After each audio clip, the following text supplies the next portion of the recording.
America போல பரம்பரை வரி விதிக்க வேண்டும். வாரி சுருட்ட நினைக்கும் காங்கிரஸ். காங்கிரசின் கோரமுகம் கொஞ்சம் கொஞ்சமாக வெளியே வர துவங்கியிருப்பதை பார்க்கிறோம்.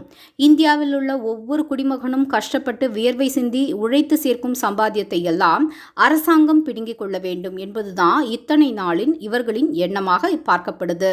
அமெரிக்காவில் பரம்பரை வரி என்று ஒன்று உண்டு. அதாவது ஒருவர் இறந்துவிட்டால் அவருடைய சொத்துக்கள் முழுவதுமாக அவருடைய சந்ததியினருக்கு போய் சேராது. மாறாக 55% அரசாங்கம் எடுத்துக்கொண்டு மீதி 45% மட்டும்தான் அவருடைய சந்ததியினருக்கு கொடுப்பாங்க. அதுபோன்ற ஒரு வரி விதிப்பை இந்தியாவில் நடைமுறைப்படுத்துவதை பற்றி ஆலோசிக்க வேண்டும் என்று சாம் பிதாரோ கூறியுள்ளார். அவர் ஒன்றும் சாதாரண காங்கிரஸ் உறுப்பினர் கிடையாது. காங்கிரசின் அயலக பிரிவின் தலைவராக இருப்பவர். இவரை போன்ற மேதைகளிடம் ராகுல் காந்தி ஆலோசனை பெறுகிறார் என்று காங்கிரஸ் உறுப்பினர்களே பல முறை சொல்லியிருக்காங்க.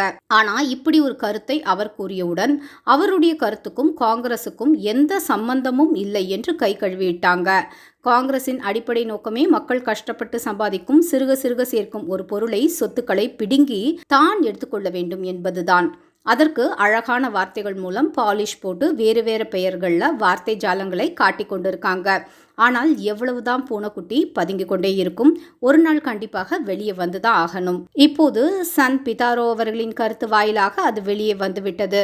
ஏற்கனவே காங்கிரசின் தேர்தல் வாக்குறுதிகள் இதை மறைமுகமாக முன்மொழிந்து உள்ள நிலையில் சாம் பிதாரோ போன்றவர்கள் இதை வெளிப்படையாகவே பேச ஆரம்பிச்சிருக்காங்க.